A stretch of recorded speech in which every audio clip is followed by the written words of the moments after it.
মদিনায় বিশ্বনবীর একজন প্রিয় সাহাবী ছিলেন। তার নাম ছিল জাবির। জাবির নবীকে খুব ভালোবাসতেন এবং নবীর প্রত্যেকটা কথা যেন অক্ষরে অক্ষরে পালন করার চেষ্টা করতেন। তো একদিন আমাদের বিশ্বনবীকে হযরত জাবির দাওয়াত করেন। সেই দাওয়াত হযরত সাল্লাল্লাহু আলাইহি সাল্লাম নির্দ্বিধায় কবুল করেন। আনন্দে আত্মহারা হয়ে বাড়িতে নবীকে খাওয়ানোর জন্য একটি ছাগল জবাই করেন। জাবিরের দুই পুত্র, এক পুত্র বড় পুত্র জবাই করা দেখেছে, কিন্তু ছোটটা দেখে নাই। এখন যখনই জবাই করা শেষ, তখন বড় ভাইকে এসে বলছে, ভাইয়া কিভাবে আমাদের ছাগলটা জবাই হলো? তখন বারবার দেখানোর কৌশল দেখাইছিল, কিন্তু বুঝতে চায়নি। বোঝানোর জন্য নিজের ভাইয়ের গলায় বড় ভাই ছুরি চালাতে লাগলো এবং সে অবস্থায় সে ছটফট করতে করতে মারা গেল। সে মারা যাওয়ার দৃশ্য দেখে ভয়তে একটা উঁচু গাছের মগডালে বসে আছেন বড় ছেলে জাবিরের। তখন ইতিমধ্যে জাবির ছেলেদেরকে খুঁজতে লাগলো। খুঁজতে খুঁজতে দেখলো ছোট ছেলের লাশ রক্তাক্ত অবস্থায় পড়ে আছে। ওইভাবেই বিবির সামনে এনে বিবিকে বলল, একটা বড় কম্বল নিয়ে আসো, একে জড়িয়ে রাখো।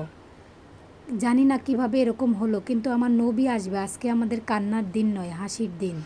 আজকে তুমি মনকে একটু শক্ত করো। মনকে শক্ত করে রান্নাবান্না শুরু করলো। এদিকে জাবির বড় ছেলেকে খুঁজতে লাগলেন এবং যখনই বড় ছেলেকে দেখতে পেলেন তখন বলল, নেমে এসো। সব বিস্তারিত শোনার পরে জাবির বলল, আমি তোমাকে কিছু বলবো না, তুমি নেমে এসো। নামতে যায় বাবার ভয়তে সে লাফ দিলেন।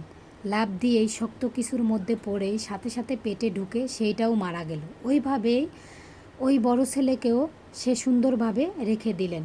এবং এইদিকে নবীজি যখনই তাদের উঠোনে পা রাখলেন, তখন আল্লাহ তাআলা জিব্রাইলকে দিয়ে খবর পাঠালেন যে, হে মহান আল্লাহর নবী, আপনি আল্লাহ তাআলা বলেছেন জাবিরের দুইটা পুত্র আছে, তাদেরকে নিয়ে আপনি খানাপিনা শেষ করতে হবে।